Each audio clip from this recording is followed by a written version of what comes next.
爸妈离婚那天，我妈要带我走，我死死抱着我爸的腿，说要跟我爸一起住。半年后，我爸哭着哄着骗着，把我送回我妈那儿。果然，与其精神内耗自己，不如发疯外耗别人。我发疯，我开心。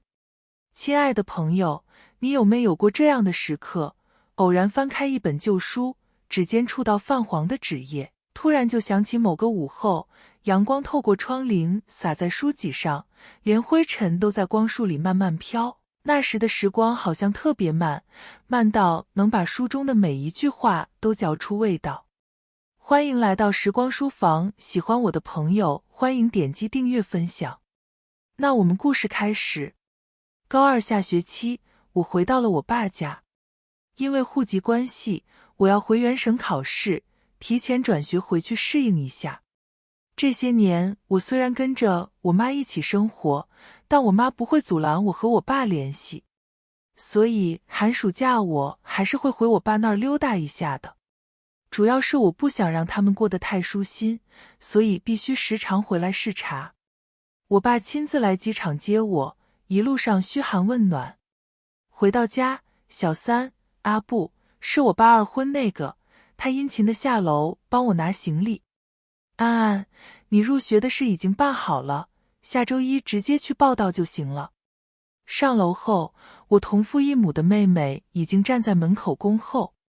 那么多年过去，我的房间依然保留着。你以为这是上演其乐融融的和谐家庭？不，因为他们很清楚，我不高兴了，他们都别想好过。我5岁那年，爸妈离婚了。原因是我妈怀我的时候，我爸耐不住寂寞，出去乱搞，还有了孩子。他的私生女比我小1岁。我妈发现了，嫌我爸恶心。奶奶一直很满意我妈这个儿媳妇，不想让她离婚，最后劝说无果，她把我爸揍了一毒。我妈对我说，安安，做人要自私一点，凡事要以自己开心为准则。我心想，妈，这东西不用教，可以遗传的。我们家虽然不是豪门世家，但生活还算富裕，我爸还开了个小厂子。我妈对厂子不感兴趣，所以她分走了存款、1套房，还有我。结果我妈带我离开那天，我死活不愿意跟她离开。我妈一气之下回了老家兰市，不要我了。实话实说，我爸这人虽然对伴侣不忠，但对我还是不错的，毕竟是亲生的。我爸拍着胸口朝我保证，安安，你永远都是爸爸的小公主，爸爸绝不会让你受委屈，也不会让你不开心的。我满脸感动，爸爸，真的吗？当然是真的。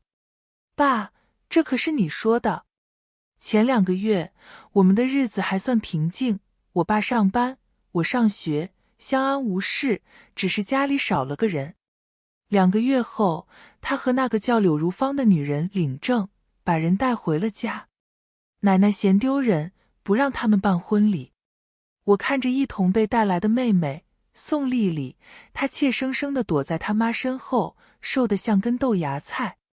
我爸安慰我，妹妹这些年没人照顾很可怜，爸爸也想弥补一下她，不过你放心，爸爸最爱的还是安安。我点了点头，爸，那你让她离开吧。什么？我爸显然没料到我会那么说。既然爸爸最爱我，那就让他搬出去，我不喜欢他，你不是说了不会让我不开心的吗？我爸被我堵得哑口无言。柳如芳听后委屈落泪，既然如此，那我们母女俩一起搬出去住。不行，柳阿姨要留下来。我果断拒绝。他们又不懂了。我爸很高兴，以为我并不排斥柳如芳，只是还接受不了多个妹妹。于是他决定让宋丽丽先出去住一段时间，让我适应一下。柳如芳当然要留下来。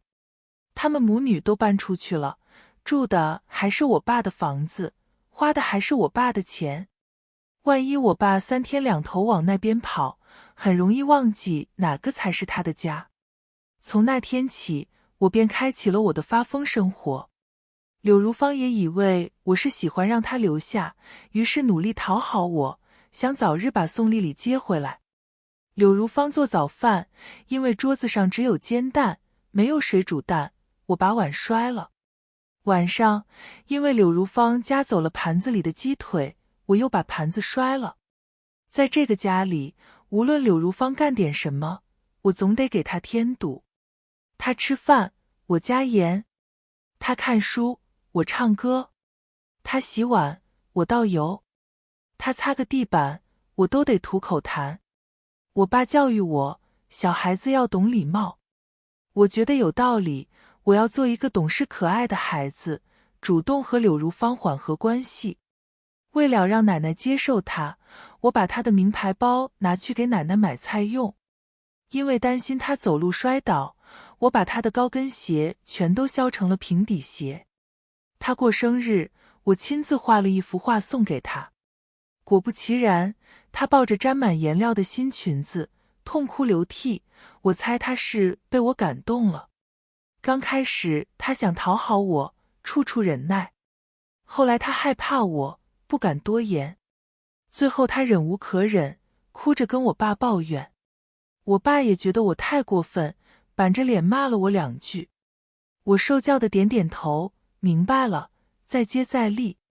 柳如芳软磨硬泡，拉着我爸去拍婚纱照，还挂在家里给我添堵。第二天，白色的婚纱被我涂成了粉红色。我爸跑来质问我时，我眨着天真懵懂的大眼睛问：粉色的公主裙不好看吗？我爸摸了摸最近频繁冒出的白头发，拿起扫帚抽我。我疼得哇哇大哭，边哭边往外跑，哭声震天响。邻居们不再沉默，纷纷伸出援助之手。他丢下扫帚，只能作罢。我躲在邻居刘姨怀里，边哭边喊妈妈。你以为这就完了？不，还没完。我打电话朝奶奶一顿哭诉，奶奶骑着她的3蹦子急速赶来。她手里揪着柳如芳的大波浪，嘴里骂着狐狸精。最后，她拿起我爸打我用的扫帚，往我爸屁股上抽。差点把我爸忘了，柳如芳不好过，她的日子也别想舒坦。半夜12点，我走到我爸房门前，边喊边踹。爸！我爸压住怒火，出来问我什么事。我说，我饿了。凌晨1点，我再次把门踹开。爸！又怎么了？我渴了。凌晨2点。爸！我爸气急了，宋于安，你最好有事，别逼我揍你。没事，就是想看看你们睡着了没。凌晨3点，我再次敲响了房门。我爸发疯怒吼，已经睡着了。我先醒醒，重新睡。柳如芳要疯了。在我第 N 次在半夜敲响我爸的房门后，我俩顶着同款黑眼圈，相顾无言。我爸也疯了。他问：想你妈了吗？我带你去看看她。想了。要怪就怪我当时年纪小，不懂人间险恶。我爸把我送过去，一个人跑了。我妈看着我，叹了口气，行了，我知道你是想给她找气受，没必要，凡事自己开心就好。她悠闲地躺在沙发上，敷着面膜。我看他们难受，我就开心。她冷笑一声，没事，不能给她添堵，那就使劲花她的钱。我觉得有道理。从小学到高中，我没有问我妈要过1分钱。学校交学费了，我找我爸要钱。零花钱用完了，我找我爸要钱。饭卡没钱了，我找我爸要钱。其实我妈不差这个钱，可每花她1分钱，我就多开心1分。我参加夏令营，中途借同学手机给我爸打了个电话。喂，谁啊？爸，是我。安安，你换手机好了？没有，我手机欠费了，你帮我充上。我爸，爸，我在外参加夏令营，手里欠费，万一遇到危险。好好好，我给你充，多充点。毫不夸张地说，我在学校小卖铺买的一包辣条，花的都是我爸的钱。初一暑假，我去我爸那儿住几天，检查一下他们过得好不好。到家后，我发现我的房间被宋丽丽霸占了。柳如芳解释，丽丽那个房间太小，光线也不好，我就让你们换一下，反正你回来也住不了几天。我转头看向我爸，他似乎也认为这个安排很合理。爸，我不喜欢这样安排，那是我的房间。我爸皱着眉，责怪我不懂事。安安，你懂事一点，你柳阿姨说的有道理，你又住不了几天。我自然不会妥协。爸，可是我现在很不开心，该怎么办呢？我爸想做端水大师，两边不得罪。他看向宋丽丽，说：丽丽，你姐姐过几天就走，你先去小房间住，等她走了你再搬回来。宋丽丽懂事的答应，毕竟她只需要忍几天就可以。可我不高兴。爸爸，你有了妹妹，就不要我了是吗？因为有了妹妹，所以我的东西都要让给她是吗？因为我不常在这里住，所以这就不是我的家了，是吗？那我不跟你生活在一起，你也不想当我爸爸了是吗？我的连续发问加道德谴责，让我爸底气不足。安安，你说什么呢？这里永远是你的家，爸爸也永远爱你。柳如芳出来打圆场，安安，我们也是看你这房间一直空着，不想浪费。我点了点头，表示理解。我明白了，阿姨，那以后我还是搬回来常住好了，这样房间就不会空了。柳如芳面色一僵，满眼都是排斥。丽丽，别跟你姐姐抢，赶紧搬回去。柳如芳看不惯我，又拿我没办法，若我真的搬回来，倒霉的只能是她。当然，她也不是没有反抗过。我对花生过敏，有一次柳如芳故意把拌了花生酱的菜加到我碗里，我面带笑容，把一碗饭全盖在她头上。再有下次，我直接扣你脸上。她不敢有下次，因为我真的会扣她脸上。过日子，最重要的当然是自己舒坦。如今，我为了高考再次搬回来住。宋丽丽望着我的大房间，满脸羡慕，随即瞪了我一眼。我无所谓地笑了笑。这些年，我虽然致力于给柳如芳添堵，但并没有多为难宋丽丽。主要因为我一年到头也见不了她几面，没有机会发生冲突。况且，仅仅一个房间，她争了那么多年都摸到手，这智商根本不需要我花心思对付她。只要他不来招惹我，我就可以无视他。跟我爸一起生活，没别的感觉，主打的就是一个快乐。晚饭，宋丽丽一脸讨好的往我碗里夹了个狮子头。姐姐，别客气，就当自己家一样。我面色一冷，啪一声把筷子摔桌子上，把碗推开。第一天就给我添堵。谁是你姐姐？眼前的宋丽丽眼眸含泪，好不可怜。我只是担心姐姐会感到不自在，不好意思夹菜。我没说话，静静地看了我爸一眼。没有手段高超的绿茶，只有不作为的男人。爱情如此，亲情也是如此。我爸被我盯得心里发慌，瞪了宋丽丽一眼。这是你姐姐自己家，她有什么好客气的？管好你自己就行了。见他表态，我心满意足地端起碗吃饭。饭后，我爸去书房办公，柳如芳躲着我，回了卧室。我一个人乐得清静，在客厅看电视。看到一半，感觉缺点什么，我翻了翻冰箱，拿出里面的车厘子，正要去洗。宋丽丽不合时宜地凑过来，那是妈妈给我买的。我翻了个白眼，把水果丢给她。那你洗完送过来。你你什么你，几颗车厘子护食成这样，再不去信不信我揍你？他似乎想起了什么，不情不愿地去厨房洗水果。他是真的害怕，因为我真的揍过他。那时我还是个弱小的初中生，宋丽丽趁我不在，偷偷去我房间，撕了我已经全部写完的暑假作业。对一个初中生来说，假期意味着什么？暑假作业意味着什么？写完的暑假作业又意味着什么？我把他摁地上，两脚踢，双手抓，张嘴咬，没有放过他全身上下任意一个地方。我那个疯样，我爸拉都拉不开。最终，宋丽丽把我的作业碎片一点点拼好。剩余的假期，我让她把作业抄了3遍。我妈对我的教育还是很上心的，从不允许我把作业拖到假期最后2天写。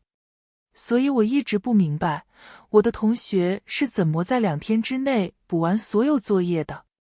看到宋丽丽，我才发现人的潜能是无限的。可惜了，如今我不是小孩子了，不能借着年纪小，像以前一样肆无忌惮地发疯。周一，我爸把我和宋丽丽一起送去学校。我拿出手机，问他要生活费和零花钱，这是我最快乐的事情。要多少，他每次给钱倒丝毫不含糊。跟以前一样，3000。上高中后，除了正常学费，我每个月都问他要3000块钱，那时他给钱还挺痛快。毕竟比起亲自养我，还是给钱更省事。他不乐意了，家里什么都有，还要那么多干嘛？丽丽1个月才1000块钱。我毫不在意，哦，那你也给他3000。宋丽丽急忙摇头，懂事地说道，不用了爸爸，我不要那么多也可以。正当我爸一脸欣慰时，我扬声道，你看，是他不要的，正好把他那份给我。你，宋丽丽忍不住了，难以置信地望向我。你什么你，是你自己不要的，难不成你刚刚是故意客气一下？我爸最终还是给我发了3000块。算了，你刚回来，看看还缺什么，自己买吧。我扬起手机，把转账页面在宋丽丽面前晃了晃。她明明想要，却偏要忍耐住自己的渴望，装听话，装懂事，做作。我爸出钱养宋丽丽，这是必然的事情，他会不会一碗水端平我不在乎，但如果我这边的水少了，我会把他的碗给砸了。爸爸每个月都给你3000块钱。宋丽丽对此有些惊讶。关你屁事？你怎么还能问爸爸要钱？你妈离婚的时候明明已经分走那么多了，还不够你们花的吗？他语气有些急切，仿佛是我抢了他的东西。宋丽丽，你在提我妈，信不信我抽你？他被吓得缩了缩脖子，随即又直起腰板。我说错了吗？你妈不给你钱吗？都离婚了，你还管爸爸要钱？我冷笑道，第一，他是我爸，亲生的，婚内生的，合法的。第二，你确定要我在这种场合下宣扬一下柳如芳的身份吗？我爸出轨，不可原谅，但柳如芳明知他已婚，还插足别人家庭，也不是什么好人。宋丽丽被我堵得说不出话，气冲冲地走进校门。宋丽丽虽然每个月只有1000块钱生活费，但她可以回家吃饭，她身上的衣服鞋子，平时用的文具等等，这些都是无形的花销。我要3000块钱多吗？不多。高二大家都忙着学习，没人会对一个转校生太过好奇。我和宋丽丽不在一个教学楼，这样也好，看见她膈应。兜里有钱不花，不是我的风格。柳如芳看到我1000多块钱的汉服时，眼睛都直了。现在很多学生都爱汉服，我也不例外。虽然平时穿身上不方便，但挂在屋里看着也赏心悦目。柳如芳面色不怎么好看，安安啊，这衣服那么贵，还中看不中用，你爸赚钱也不容易。我微微一笑，最近刚学了恶婆婆剧本。我爸赚钱不容易，你不知道出去找工作？天天在家享福，吃我爸的，用我爸的，还花我爸的钱，买些没用的东西。你看看你那些护肤品，一张面膜那么贵，一套水乳够我爸多少盒烟了，再多钱也不够你造啊。平时好吃懒做就算了，连个儿子都生不出来，真是没用。你是存心想让我们老宋家绝后啊？一通话下来，我都佩服自己的演技。最后一句话戳中了柳如芳的痛点。她这几年一直想和我爸生个儿子，可不知是年龄大了，还是我爸不行了，她一直没能怀孕。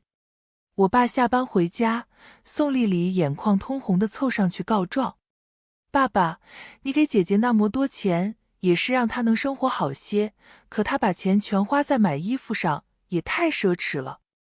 一件衣服1000多块钱，一看就是大牌，你教过我做人不能太虚荣。我相信姐姐不是故意的，她可能是看其他同学买了，忍不住自己的攀比心。我爸听后也是满脸不赞同。我给你钱不是让你挥霍的，你怎么能养成这种坏习惯呢？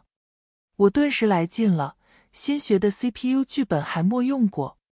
我指着宋丽丽的房间，爸，宋丽丽有那么多衣服，都是你出钱买的吧？这么多年，你给我买过一件衣服吗？我爸眉头一皱，无奈道：可我不也给你钱了吗？我点了点头，对啊，爸爸给妹妹买衣服，却不能给我买，我向你要钱，自己去买衣服，这难道也不行吗？他气势比刚刚弱了不少，话虽是这么说，可是没关系的，爸爸，妹妹有你们给买衣服，我可以自己买的。妹妹有父母精心准备饭菜，我自己在外也会好好吃饭啊。爸爸给予妹妹关心和陪伴，却只会给我冰冷的金钱，不过我还是相信爸爸是爱我的。所有人都被我的逻辑带跑了，我爸一脸纠结，似乎觉得我说的有道理，但又不想承认。我走上前拍了拍他的肩膀，苦口婆心地叹了口气：爸，我理解你要照顾妹妹，忽视了我，我可以自己照顾自己的。放心吧，女儿不怪你。我爸，新学期开始没多久，学校要开家长会。我爸一直给自己立的好父亲人设，家长会他是一定会出席的，否则他防了可咋整？可是我爸看着手里的通知书，很是苦恼，因为他有2个女儿。宋丽丽，爸爸，上次家长会是你去开的，当时在讲台上发言，引得所有人鼓掌赞叹，你这次要是不去，同学们会议论我的。我爸认真思索了一番，感觉有道理。要不然让你柳阿姨陪你去。他话还没说完，就被我的嗤笑声打断。爸，有些事情装傻没用，别想着糊弄过去。我不待见且非常讨厌柳如芳，这么明显的事实，所有人都清楚，我爸更不会不知道。他故意在这儿和稀泥，维持表面和谐，我可不愿意配合。我爸的意图被我戳穿，面上有些挂不住。宋丽丽面露伤心，弱弱说道：姐姐，妈妈好心去帮你开家长会，你怎么能那么不讲情面？得了，又来一个想跟我做面子功夫的。我瞥了他一眼，直接干脆道：第一，我和他没情面，再强调一下，我讨厌他且非常讨厌。第二，我爸，我亲爸，在这儿活得好好的，我干嘛要让一个毫无关系的人出席我的家长会？第三，那是你妈，不是我妈，你亲妈去给你开家长会，同学会议论你什么？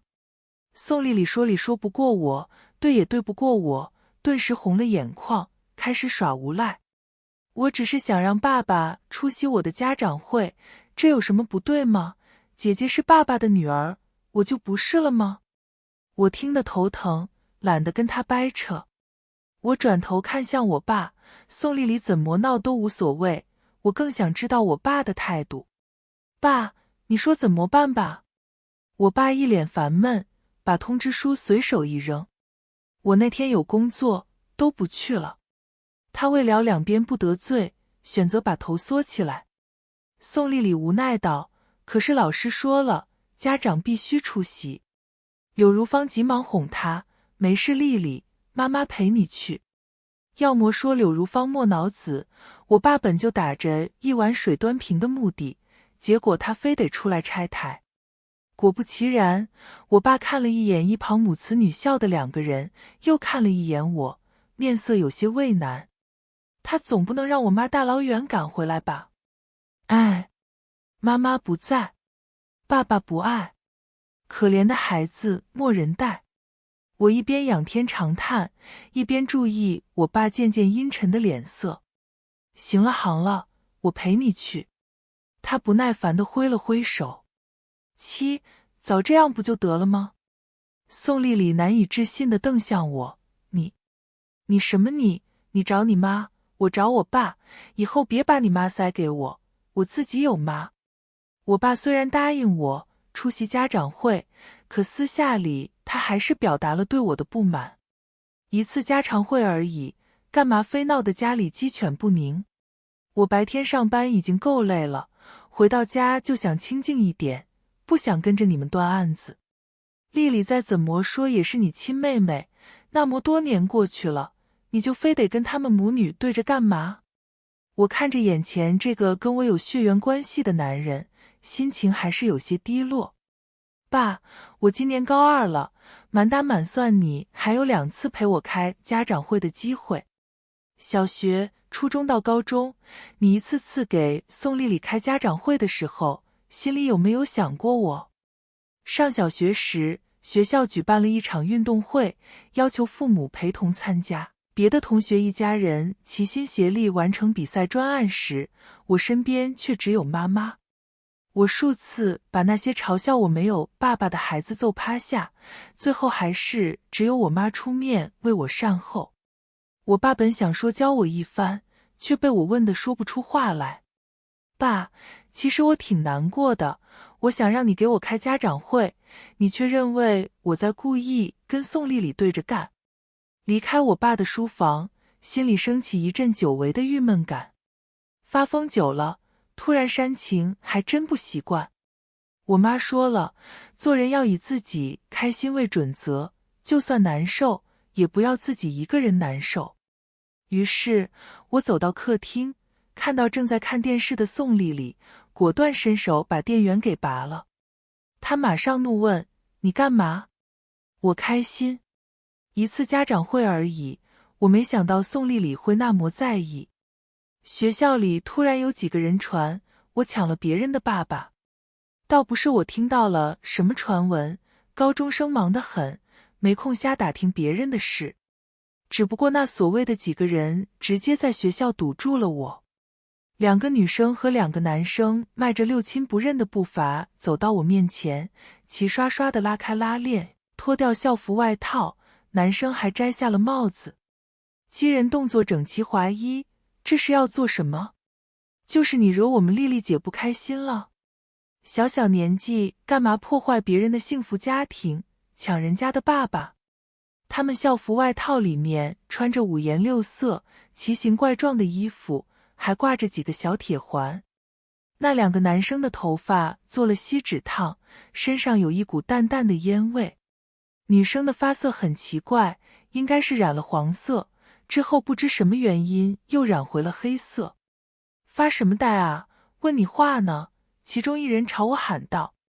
我对他们也充满了好奇，我们学校查得很严，墙头也很高，你们几个怎么混进来的？他们理直气壮道，我们就是6中的学生。我点了点头，6中的啊，那好办。我无奈向四周瞟了瞟，片刻后挥手大喊，老师，这里有人着奇装异服，烫发染发，而且还化妆，这是不是得扣分啊？几个人吓得套上校服和帽子，撒腿就跑。笑死，就这点胆量，还学人家混社会呢。附近根本没有巡查的老师，但不妨碍我告状，教育局这段时间要来检查。学校对校风校纪查得很严，他们不仅着奇装异服，还威胁恐吓同学。那几个人一看就经常受罚，学校查起来很容易。我不仅上报学校，还给我爸打了个电话，说我被人威胁恐吓了。最后，我爸、老师、宋丽丽、小黄毛几个人齐聚办公室。宋丽丽其实跟他们不太熟，只是花了点钱找他们来吓唬我。那几个人倒不是真的小混混，就是几个中二又臭美的叛逆高中生，扣个分都能吓个半死。最后，宋丽丽和那几个人都被罚写检讨和打扫厕所，我爸也被老师进行了一场思想教育。回家路上，我朝我爸扬起了一个灿烂的微笑，喊道：“干爹！”我爸，你发什么疯？我冷笑道：“那几个人说我抢了宋丽丽他爸，那以后我叫你干爹。”他脸色一黑：“你这孩子说什么胡话？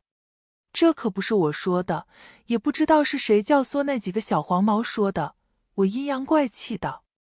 宋丽丽没想到事情会闹那么大，早就吓哭了，抽抽噎噎地跟在后面。宋于安，你什么你？还说我破坏别人家庭，到底是谁？行了，别说了，一天天的惹不完的事。我爸急忙打断我的话，生怕我把他和柳如芳那点丢人的事说出来。那你说怎么办吧，干爹？我爸。回到家，宋丽丽一脸委屈地扑到柳如芳怀里哭。怎么了，丽丽？谁欺负你了？我爸眉头紧皱，吼道：“谁还能欺负得了他？这就是你教出的好孩子。”我在一旁看着，心中啧啧感叹，明明是一起教养孩子，我爸这手锅甩得好啊。他娶了2任妻子，可都算不上一位好丈夫。可这事和我无关，我可以同情任何一个女人，唯独不会同情柳如芳。柳如芳得知事情来龙去脉，仍然维护宋丽丽。不可能，绝对不可能，丽丽不可能做这种事，她一定是被人骗了。我爸愤怒道：“学校都请家长了，老师都下处分了，你还说不可能？我一个人赚钱养家，你连个孩子都看不好。”柳如芳还想和稀泥，安安这不是也摸出什么事吗？几个孩子也做不了什么。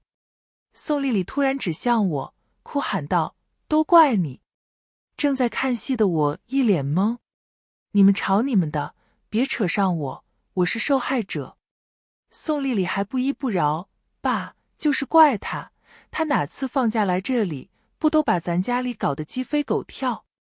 他不在的时候，我们一家的生活是多么圆满，你下班会给我带礼物，妈妈也会提前准备好饭菜，周末我们还会一起出去玩，我们从来都不会吵架。凭什么宋于安一出现，我的生活就变得那么糟糕？”他这话应当憋了许久，此刻全部喊出来，整个客厅寂静无声。这些话似乎有道理，可又完全没道理。如果是以前，我可以借着年纪小做出最直接的反击。我可以揍他，把他摁地上，揪他头发，掐他咬他。可我如今快成年了，动了手我就成了不占理的那个。干爹，我轻轻叫了声，示意让他处理好这件事。宋丽丽，跟你姐姐道歉。对方梗着脖子不出声。我走上前去，低头阴沉地盯着他，道歉。我让你道歉，说你错了，你刚刚不该那么说。他颤颤巍巍地出声：“我错了，我刚刚不该这么说。我可能需要提醒你一下，是你妈不知检点，破坏了我的家，才生下了你，明白了吗？”我转头看向宋明启：“爸，今天这件事是我的错吗？”我爸有些心虚：“不是你的错。既然不是我的错，我希望你能给我一个满意的结果。”最后，我瞪向柳如芳：“再不管好你女儿，你信不信我回头给我爸找个小四？”我一个人出了门，留下满屋狼藉。我刚刚情绪有些失控，宋丽丽那一番话确实刺痛了我。或许是因为她所描绘的美好生活原本是属于我的。这些年，我故意常回来给他们添堵，现在看来真是既幼稚又可笑。我难过地看了看微信里余额，决定去花钱开心一下。晚上，我爸专门带我出来吃饭，向我汇报他的处理结果。安安，这事是丽丽的错，我没收了她半年的零花钱。我点点头，花钱去收买别人恐吓我，看来还是钱太多了。我爸尴尬地笑了笑，我罚他写检讨了。老师也让他写检讨，你检查一下，不要一稿多投。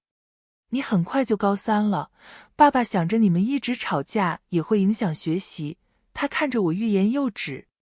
爸，我搬出去住。我接下了他的话。搬出去住并不代表我妥协，这是我思考了一下午做的决定。我本来就是为了高考才回来的，确实不应该把心思花在这些事情上。我继续跟他们添堵，其实也没什么意义，还不如为自己争取更多的利益。我爸瞬间松了一口气，随即又紧张地向我解释：安安，我不是赶你走的意思，等你高考完，想回家就回家。看他的样子，我有些想笑。爸，其实谁对谁错在你眼里根本不重要，你想要的是我们都别惹事，或者说都别来烦你。他竟然也没有否认，我是想清静一点，不想每天回家面对一堆乱糟糟的事情。我冷笑，不负责任的渣男都是这样。咱家还有一套房子，离你学校也挺近的，家具都有，你看还缺什么，自己再买就是。我给你请个阿姨打扫卫生，顺便再给你做饭。他细细说来，自认为做着最稳妥的决定。爸，搬出去可以，但我有条件。你说就是，钱不是问题，我再给你涨点生活费。我轻轻摇了摇头，我退一步，还你个安稳日子，作为补偿，你把这套房子过户给我。他同意了，没有犹豫。这事别告诉你妹妹。或许是愧疚，亦或是想赶紧打发了我。搬走前，我告诉我爸那个房间我不要了，宋丽丽想住就住吧。其实搬出去住也挺好的，不用每天看到讨厌的人，省得膈应。这里离学校很近，我早上可以多睡会儿。吃喝不用愁，卫生有人打扫，柳如芳当家庭主妇那么多年，家里都莫能请个保姆。我发誓，我绝对不是因为得了一套房才那么高兴的。宋丽丽在学校碰到我，向我炫耀，即使做错事的是我，搬出去的还是你。她还知道自己做错事了，可喜可贺。你心心念念霸占了那么久的大房间，现在属于我了。天哪，我是多么想告诉她我白得了一套房，但是我不能。我冷笑，你是不是忘了你小时候刚进家门就被送走了？那又怎样？现在被赶走的是你，我和爸爸妈妈才是一家人。他洋洋得意。我点了点头，扫视了一眼在操场上散步的同学，扬声喊道：就算你妈小三尚未成功，你也不能那么向我炫耀吧。你闭嘴！他急得面色有些发白。我翻了个白眼，这就急了，真没意思。宋丽丽，我懒得跟你纠缠，以后在学校见到我麻烦绕道走，你再敢凑上来，无论何时何地，我都会用刚刚那句话跟你打招呼。宋丽丽不信邪。第二天在食堂，她端着一碗酸辣粉坐到我面前。我扬声大喊：你妈是小三！她跑了，酸辣粉都不要了。第三天又凑到我面前，那时我们班主任就在我旁边。你妈是小……我话还没说完，她就不见了。班主任温声问我：宋同学，你刚刚在叫什么？我解释道：没事老师，我是说，她妈妈是小日子过得还不错的女人。从此我再也没在六中见到过他。果然还是发疯好使，自从素质低了，精神状态稳定多了。暑假我本想回兰市陪我妈，结果我妈直接来找我了，就知道你爸这个狗靠不住，我在这儿陪你读完高3再回去。我无奈道，店里生意怎么办？你不管了？店有什么好看的，时不时查查账，真有什么事，大不了我再回去处理就是了。我无比羡慕我妈的生活态度，虽然她从小就向我灌输她的理念，可我还是没学到精髓。开心就好。我妈离婚后开了家甜品店，还算清闲。她没事就做美容，和朋友一起跳舞。如果她周3想去3亚旅游，周4就开始做攻略，周6就已经到达目的地。她来了这儿，有一个难题，住哪儿？即使我爸把房子给了我，我妈也是坚决不愿意住进来的，嫌恶心。于是我妈把对门那间房给租下来了。靠谱又好不靠谱。离谱的是，我爸来看我那天撞上我妈了。我晨跑回来，手里拎着早点，回来就看到一副离奇的场面。我爸站在门口，我妈站在对门门口。见到我回来，我妈伸手拿过她那份早饭，转身回了她家，无情地关上了门。我和我爸进了另一扇门。我把早饭摆桌子上。爸，你吃吗？你吃吧，我不饿。我喝了口粥，那就好，也莫买你的。我爸，他搓了搓手，尴尬道，你妈什么时候来的？刚放暑假那会儿吧。她来照顾你也好，你让她搬过来跟你一起住就是，再租房子多麻烦。别了，她嫌你恶心。我爸，他叹了口气，他还和以前一样，莫怎么变。我点头认可，确实，你老得比他快。我咬了口包子，发现他眼底乌青，好奇道，怎么了？你这安生日子也失眠了？他皱了皱眉头，你柳阿姨知道房子的事了，一直闹。我嗤笑道，她不是挺温柔贴心的吗？事事顺着你，怎么敢跟你闹？我爸顿时沉默不出声。那你打算怎么办？把这套房子再转给他？他如果敢答应，别说干爹，我立马开口叫他叔。说什么呢？既然给你了就是你的，等你以后结婚也不会被人看清了，就算过得不好，离婚后也有个保障。我有些受不了他这个样子，行了，别煽情了，跟交代后事似的。我也是担心你柳阿姨来找你麻烦，现在有你妈看着你也好。我发现自己每次对上我爸都有种无力感，他给我一种既自私又慈爱的感觉。他自己出轨，对婚姻不忠，反过来又担心我以后遇人不淑。爸，以后少吃点肉，少沾点油，多运动。柳如芳会为他准备丰盛的饭菜，但不会告诉他要注意身体。你不用担心老了以后没人管，你花钱养我，我自然也会给你养老。我爸的提醒不是没有必要的。柳如芳找来时，我正在我妈那里，而我妈恰好出门了。她砰砰砰的砸门，我在屋里都听见了。干嘛啊？我突然打开门，出现在她身后。她显然被我吓了一跳，回头看了看我，又看了看门牌号，自我怀疑了一下下。你是不是收了这套房子？她直截了当地质问我，也不装温柔贤淑了。关你屁事！我偷偷打通了我爸的电话，让他来把人带走。可能是直觉，我一直觉得柳如芳不是个善茬。宋丽丽虽然老是找我事，但都是些小打小闹，无需在意。柳如芳能在我爸不允许的情况下生了个孩子，还瞒了我妈那么多年，最后还成功和我爸领了证，显然不简单。你爸都跟你妈离婚了，你干嘛还那么阴魂不散？这些东西以后都是丽丽的。我懒得跟他多说，刚想关上门时，他突然伸出手卡在门缝里。啊！我吓得急忙推开门，你疯了？对，我就是疯了。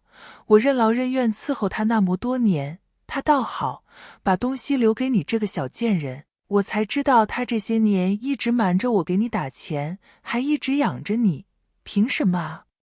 我在外躲了那么多年，好不容易跟他领证，还忍气吞声地照顾他，我受尽别人的白眼，他凭什么把这些东西给你？这个时候，客厅的电视里恰好传来一句应景的电视剧台词：抢别人老公，跪着也要伺候到底。他到这话变得癫狂起来，直直将我扑倒地上，一边掐着我的脖子，一边喊道：你知不知道我忍你多久了？我忍了你10几年。早知道这样，我当初干嘛还要跟着姓宋的？我干嘛还要忍你那么多年？突然间，我妈出现在他身后，抡起手里的酱油瓶往他脑袋上砸，然后朝他屁股踢了一脚。柳如芳倒在地上，我妈拉着我，拖着刚刚还没缓过神的我进门，随即又报了警。我爸赶来的时候，远警也到了。这件事本来不算刑事案件，可是他们在柳如芳身上发现了刀。我顿时浑身发冷，不由得一阵后怕。我妈让我安心学习，所有事情都是她出面处理。我妈不会心软，我爸更不敢求情，柳如芳肯定是要在里面待几年了。开学后，我按部就班的生活。我妈对我的学业很上心，在她的安排下，我也没心思管那些闲事了。我爸给我打过电话，却一直没再来看我。离高考还剩2个月时，我知道了我爸住院的消息。我突然想起他上次对我交代后事一样的言论，可我没想到他会病得那么严重。心血管疾病可大可小，平时注意饮食应该不会出问题，可严重了也是要命的。我妈说他早就住院了，只是一直没敢让我知道，怕影响我考试。想看就去看看他，那毕竟是你爸。他躺在病床上，一时不清醒。病房外，宋丽丽低着头，小声抽噎着。你知道吗？我一直都挺嫉妒你的。我知道。呵，你知道什么？我是婚生女，你是私生女，这点还不够你嫉妒的吗？他牵强地笑了笑，竟然没有反驳。从我记事起，就发现自己和别人不一样。我的生活里只有妈妈，爸爸很忙，偶尔才能来看我一次。直到有一天，妈妈开心地告诉我，爸爸来接我们回家了。我满心欢喜地来到一个大房子里，结果因为你轻飘飘的一句话，我又被送走了。后来我被接回来，我很开心，这个家里终于没有别人了，只有我和爸爸妈妈。可我发现我错了，宋于安，你知道吗？虽然你每个假期都会来给我找不痛快，可我最痛苦的并不是这个，而是外人的白眼。从我来到这个家，邻居都骂我妈是狐狸精，说我是私生女，附近的小孩都不愿意跟我玩。因为私生女这个标签，初中我被全班人孤立，我好不容易考上一个比较好的高中，这里认识我的人很少，结果你又来了。我静静地听完他的倾诉，轻轻问道：所以呢？所以你怪得了谁？宋丽丽，你可以怪你亲妈生下你，也可以怪里面躺着的这个人不负责，可唯独怪不到我头上。他苦笑道：可是为什么你能过得那么开心？妈妈告诫我要懂事，要听话，要让爸爸喜欢我。同学孤立我，我努力融入他们，我一直在努力讨好别人，可好像谁都不喜欢我，就连爸爸也好像更爱你一点。你为什么要讨好别人？我疑惑地问。回应我的却是长久的沉默。坏消息，我爸的厂子倒闭了，应该说早就不行了，只是他一直在苦苦维持着。好消息是，他把事情处理好了，没把债务留给我们。他们现在住的那套房子和家里的车子，以及厂子里的所有机器都被抵债。